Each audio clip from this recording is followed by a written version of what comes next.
Shalom.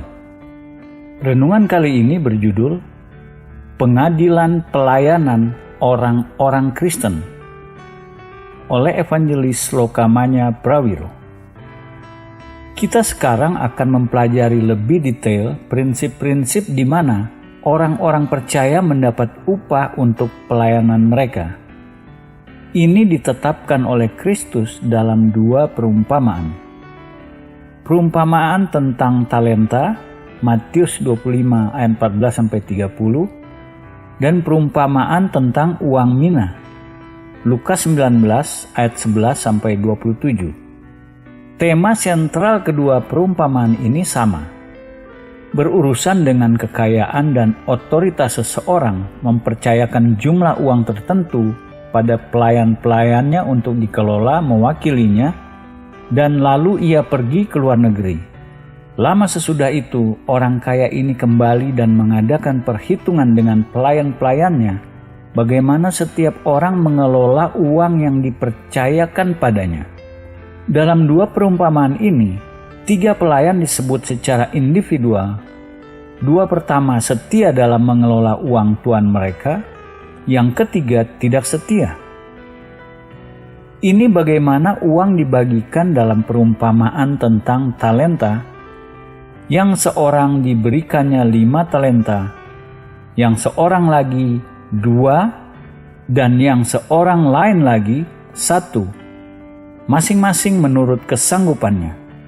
Matius 25 ayat 15. Talenta jumlah uang besar, kemungkinan setara 15 tahun gaji dengan nilai sekarang. Perhatikan bahwa ayat ini mengungkapkan prinsip bagaimana talenta dibagikan, masing-masing menurut kesanggupannya. Artinya, Allah membagikan kepada setiap orang percaya jumlah talenta maksimal sesuai kemampuan menggunakannya secara efektif. Allah tidak memberi pada seorang percaya lebih atau kurang daripada apa yang ia mampu gunakan secara efektif. Dalam perumpamaan ini, 2 pelayan pertama melipat gandakan 100%. Pelayan kedua yang menerima 5 talenta menghasilkan 5, pelayan yang menerima 2 talenta menghasilkan 2. Tuannya menilai kesetiaan pelayan-pelayan ini bukan dari penambahan netonya, namun dari penambahan presentasinya. Pelayan yang menambah 5 talenta tidak dianggap lebih setia daripada pelayan yang menambah 2 talenta, meski tambahan netonya dalam talenta lebih besar. Sebaliknya, setiap dari pelayan-pelayan ini dianggap seimbang kesetiaannya, karena setiap orang telah mencapai proporsi penambahan yang sama 100%. Ini diindikasikan dengan fakta-fakta kata pujian yang diucapkan pada 2 pelayan ini, seperti dicatat dalam Matius 25 ayat 21 dan 23, persis sama dalam setiap ayat. Baik sekali perbuatanmu itu, hai hambaku yang baik dan setia. Engkau telah setia dalam perkara kecil, aku akan memberikan kepadamu tanggung jawab dalam perkara yang besar. Masuklah dan turutlah dalam kebahagiaan Tuanmu. Setiap dari mereka awalnya menerima jumlah talenta maksimal sesuai kemampuan menggunakannya secara efektif. Setiap dari mereka menghasilkan penambahan maksimal 100%. Kesetiaan mereka seperti diekspresikan dalam penambahan presentase menjadi dasar penghakiman mereka. Dalam perumpamaan talenta ini, pelayan ketiga hanya menyimpannya 1 talenta yang ia terima, kemudian membawa pada tuannya dalam kondisi sama seperti waktu ia menerimanya. Untuk ini, ia bukan hanya kehilangan upah, namun ia juga akhirnya ditolak dan diusir dari hadirat tuannya. Maka jawab tuannya itu, hai kamu, hamba yang jahat dan malas. Jadi kamu sudah tahu bahwa aku menuai di tempat di mana aku tidak menabur, dan memungut dari tempat di mana aku tidak menanam. Karena itu, sudahlah seharusnya uangku itu kau berikan kepada orang yang menjalankan uang, supaya sekembaliku aku menerimanya serta dengan bunganya. Sebab itu, ambillah talenta itu daripadanya dan berikanlah kepada orang yang mempunyai 10 talenta itu. Karena setiap orang yang mempunyai, kepadanya akan diberi, sehingga ia berkelimpahan. Tetapi siapa yang tidak mempunyai, apapun juga yang ada padanya akan diambil daripadanya. Dan campakkanlah hamba yang tidak berguna itu ke dalam kegelapan yang paling gelap. Di sanalah akan terdapat ratap dan kertak gigi. Matius 25 ayat 26-30. Tidak ada keraguan mengenai arti kata-kata ini. Pelayan ketiga bukan hanya tidak menerima upah. Talenta yang awalnya ia terima dirampas dan ia sendiri diusir dari hadirat tuannya. Mari kita sekarang kembali pada perumpamaan tentang uang mina dalam Lukas 19. Mina, jumlah uang setara 3 bulan gaji dengan nilai sekarang. Dalam perumpamaan ini disebut 10 pelayan, meski hanya 3 dari mereka digambarkan dengan detail. Awalnya semua 10 pelayan menerima jumlah yang sama dari tuannya untuk dikelola mereka 1 mina setiap orang. Dari 3 pelayan yang digambarkan, yang pertama menghasilkan 10 mina, yang kedua menghasilkan 5 mina, dan yang ketiga hanya menyimpan minanya dan akhirnya membawanya kembali dalam kondisi sama seperti ia menerimanya. Tampaknya setiap 3 pelayan ini memiliki kemampuan sama, karena tiap orang menerima jumlah yang sama untuk dikelola. Namun mereka tidak sama-sama setia. Yang pertama menghasilkan 2 kali lipat dengan minanya, sama seperti yang kedua. Orang yang pertama datang dan berkata, "Tuan, mina Tuan yang satu itu telah menghasilkan 10 mina." Katanya kepada orang itu, "Baik sekali perbuatanmu itu, hai hamba yang baik. Engkau telah setia dalam perkara kecil, karena itu terimalah kekuasaan atas 10 kota." Datanglah yang kedua dan berkata, "Tuan, mina Tuan telah menghasilkan 5 mina." Katanya kepada orang itu, "Dan engkau kuasailah 5 kota." Lukas 19 ayat 16-19. Perhatikan 2 hal, upah pelayan pertama lebih besar dari yang kedua. Pertama, pelayan pertama secara spesifik dipuji oleh tuannya sebagai pelayan baik. Pelayan kedua tidak menerima pujian khusus. Kedua, pelayan pertama diberi otoritas atas 10 kota. Pelayan kedua hanya diberi otoritas atas 5 kota. Artinya, upah mereka secara proporsi sama dengan penambahan yang orang setia hasilkan. Satu kesimpulan yang kita dapat ambil dari perumpamaan ini adalah upah melayani Kristus dengan setia pada zaman sekarang menjadi dasar posisi otoritas dan tanggung jawab dalam pengelolaan kerajaan Kristus pada zaman yang akan datang. Dengan kata lain, melayani dengan setia pada zaman sekarang mengarahkan kepada kesempatan-kesempatan pelayanan selanjutnya yang diperpanjang ke zaman berikutnya. Bagi mereka yang sungguh-sungguh mengasihi Kristus, tidak ada sukacita lebih besar atau hak istimewa daripada terus melayani Tuhan mereka. Bagi mereka yang setia, hak istimewa ini dimulai sekarang dalam ruang dan waktu dan akan berlanjut masuk ke dalam zaman-zaman kekekalan. Dalam perumpamaan mina, seperti dalam perumpamaan talenta, pelayan ketiga dihukum karena tidak setia dan gagal menghasilkan mina yang dikelolanya. Katanya kepada orang itu, "Hai hamba yang jahat, aku akan menghakimi engkau menurut perkataanmu sendiri. Engkau sudah tahu bahwa aku adalah orang yang keras, yang mengambil apa yang tidak pernah aku taruh, dan menuai apa yang tidak aku tabur. Jika demikian, mengapa uangku itu tidak kau berikan kepada orang yang menjalankan uang? Maka sekembaliku aku dapat mengambilnya serta bunganya." Lalu katanya kepada orang-orang yang berdiri di situ, "Ambillah mina yang satu itu daripadanya dan berikanlah kepada orang yang mempunyai 10 mina itu." Lukas 19 ayat 22-24. Dalam perumpamaan ini, seperti dalam perumpamaan talenta, pelayan yang tidak setia bukan hanya tidak menerima upah, tetapi bahkan 1 mina yang awalnya ia terima diambil darinya. Akhir dari pelayan dengan 1 mina ini tidak diungkapkan dalam perumpamaan ini. Namun bisa disimpulkan, seperti pelayan yang tidak setia dalam perumpamaan talenta, ia ditolak dan diusir dari hadirat tuannya. Dalam kasus perumpamaan, kegagalan mempergunakan talenta atau mina yang dikelola oleh setiap pelayan digambarkan dengan kata sangat keras, jahat. Dalam setiap kasus, Tuhan memulai penghakimannya atas pelayan yang tidak setia dengan frasa, "Engkau pelayan jahat." Dari sini kita belajar bahwa sesuai standar-standar Allah, kejahatan bukan hanya melakukan yang jahat secara aktif, namun kegagalan melakukan apa yang baik ketika memiliki kuasa melakukannya.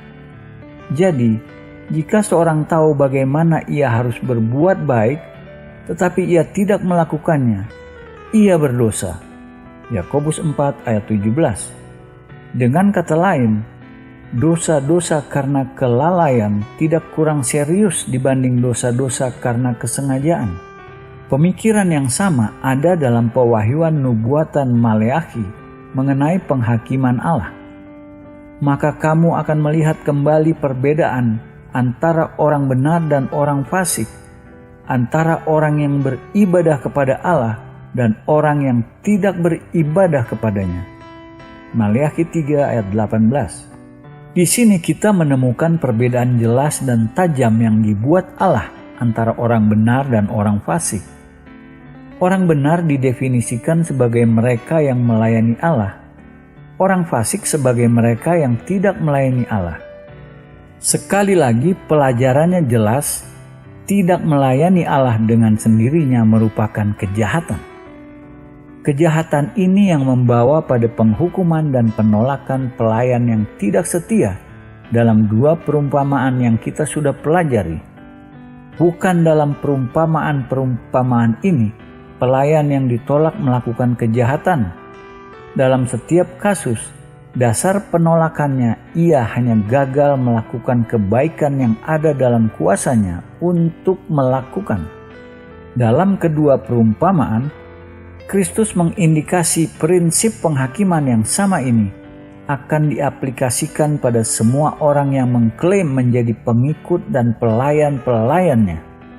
Kita sudah mempelajari sebelumnya nas yang berbicara mengenai orang Kristen yang pekerjaan-pekerjaannya ditolak dan terbakar dalam api penghakiman, namun dirinya sendiri diselamatkan. 1 Korintus 3 ayat 11-15.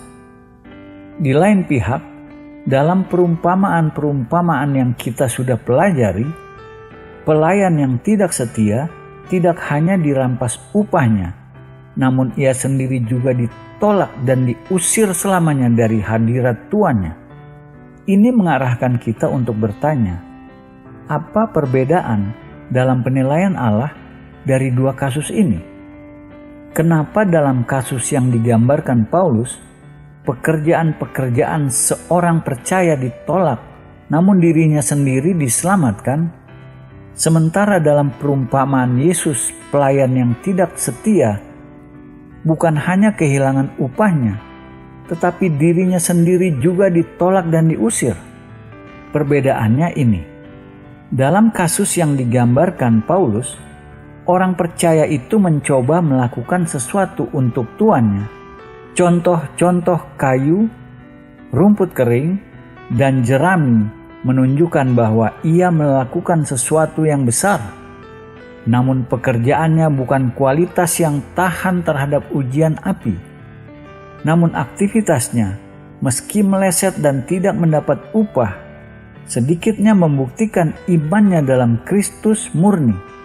Untuk alasan ini, keselamatan jiwanya dijamin, walaupun pekerjaan-pekerjaannya terbakar. Di lain pihak, Pelayan yang tidak setia dengan 1 talenta tidak melakukan apa-apa sama sekali untuk tuannya, apakah baik atau jahat. Kegagalan bertindak ini menunjukkan bahwa pengakuan iman dan pelayanannya sia-sia dan tidak tulus. Iman tanpa perbuatan-perbuatan adalah mati. Yakobus 2 ayat 26. Iman yang tidak menghasilkan aktivitas apa-apa adalah iman mati, kosong, tidak bernilai, tidak tulus. Bukan hanya gagal menghasilkan pekerjaan-pekerjaan pelayanan yang bisa mendapatkan upah, tetapi juga bahkan gagal menyelamatkan jiwanya sendiri. Seseorang yang mengaku memiliki iman dalam Kristus tanpa ingin melayani Kristus secara aktif adalah seorang munafik. Untuk alasan ini, penghakiman orang tersebut dilemparkan ke dalam kegelapan yang paling gelap. Di sanalah akan terdapat ratap dan kertak gigi. Pembelajaran dalam dan hati-hati dari nas-nas mengenai penghakiman serupa menunjukkan bahwa tempat kegelapan yang paling gelap, di sanalah akan terdapat ratap dan kertak gigi, adalah tempat yang disediakan untuk orang munafik dan tidak percaya. Matius 24 ayat 51, Lukas 12 ayat 46. Pelayan yang tidak setia dan tidak melakukan apa-apa sama sekali untuk tuannya harus mengambil tempatnya dalam kategori sama ini. Ia kenyataannya seorang munafik dan tidak percaya. Tempat yang ditetapkan baginya adalah kegelapan yang paling gelap.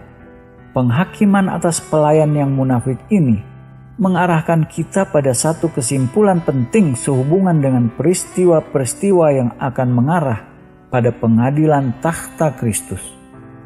Sebelum orang-orang Kristen sejati diterima dalam pengadilan takhta Kristus, semua orang munafik dan orang Kristen palsu yang pertama akan dipisahkan keluar dari antara umat percaya Allah dan akan menerima penghakiman mereka karena kemunafikan dan kepalsuan mereka. Penghakiman orang-orang munafik ini digambarkan dalam 2 perumpamaan mengenai kerajaan surga. Matius 13. 2 perumpamaan ini adalah perumpamaan gandum dan lalang dan perumpamaan mengenai jaring yang dilempar ke laut. Dalam mempelajari perumpamaan-perumpamaan ini dan yang lain penting menentukan apa yang diartikan dengan frasa kerajaan surga.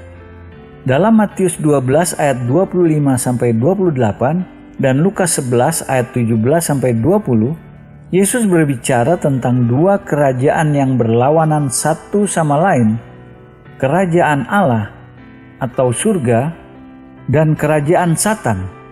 Sampai akhir zaman, 2 kerajaan ini akan terus hidup berdampingan. Kerajaan Allah termasuk semua makhluk ciptaan yang tunduk berserah pada pemerintahan kebenarannya. Kerajaan Satan termasuk semua yang memberontak melawan pemerintahan Allah.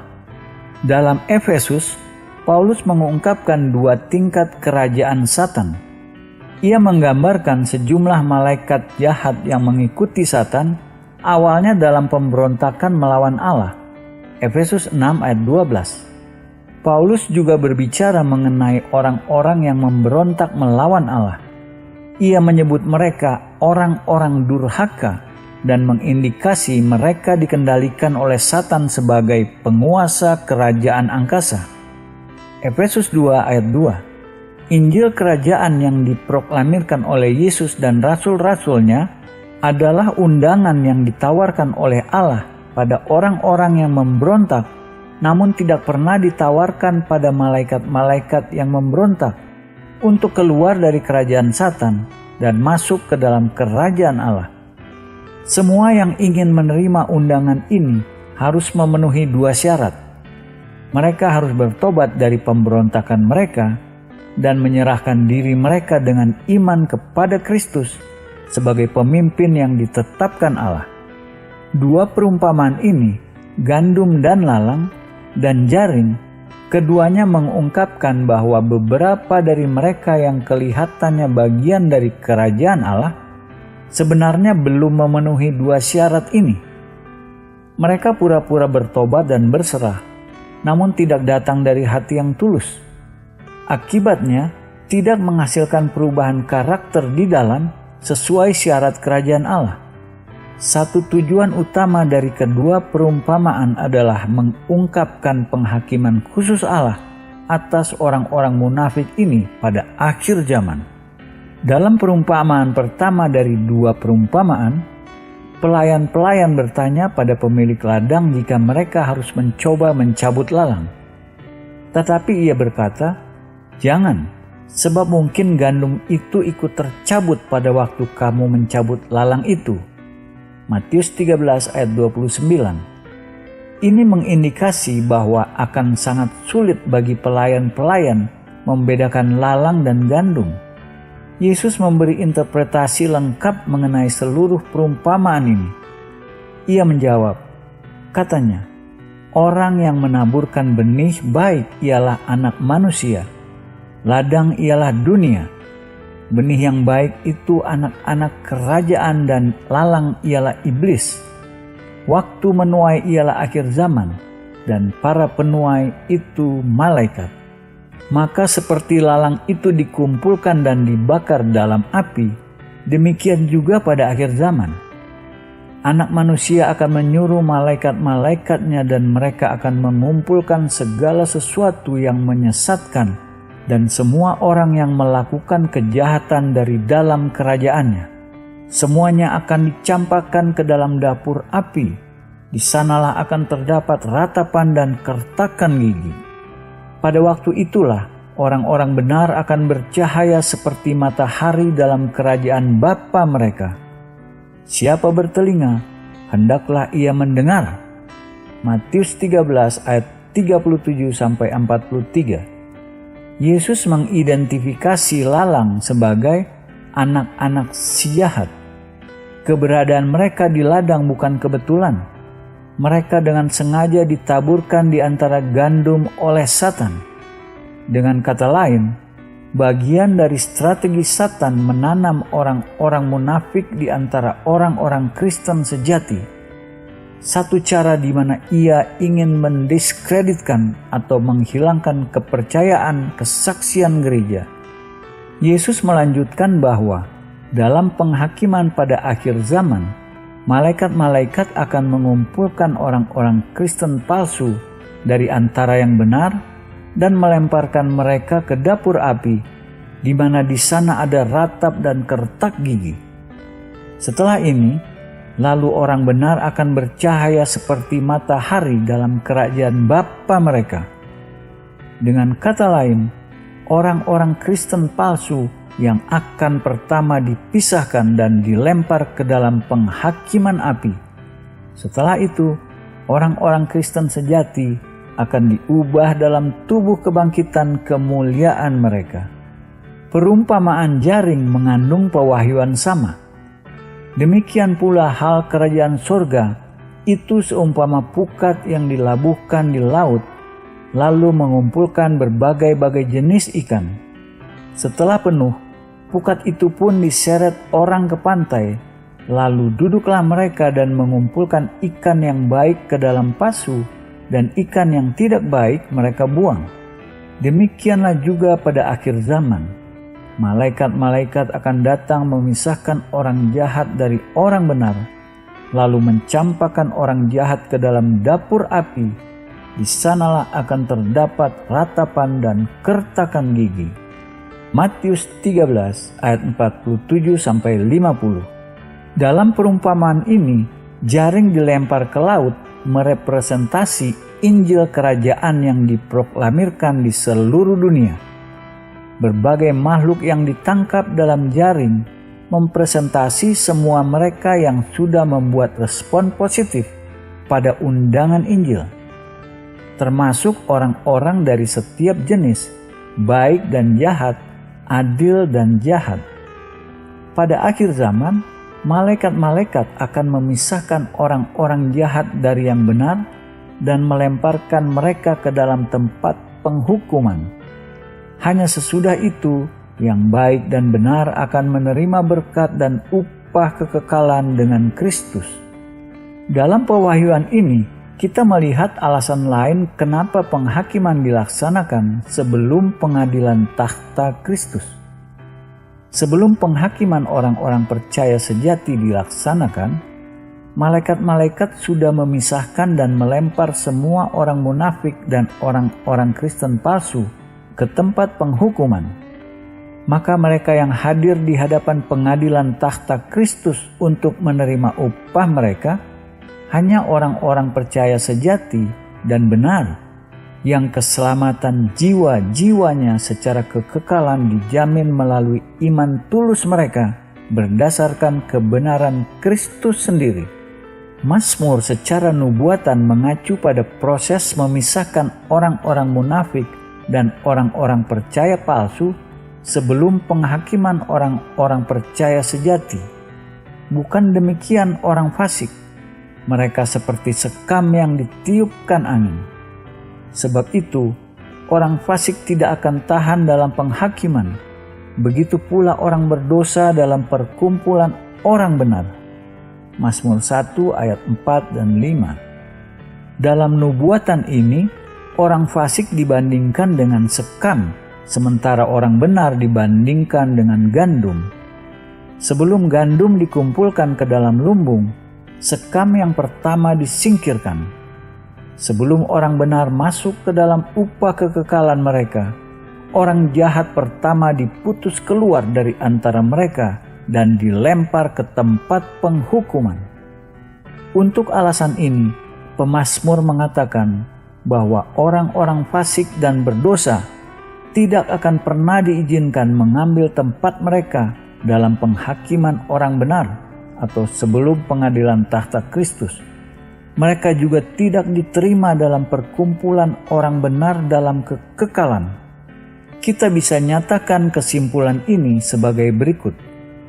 Hanya orang-orang percaya tulus, sejati akan hadir di hadapan pengadilan takhta Kristus.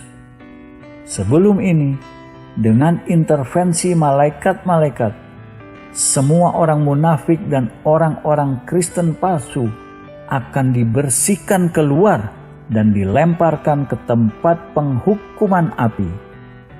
Amin.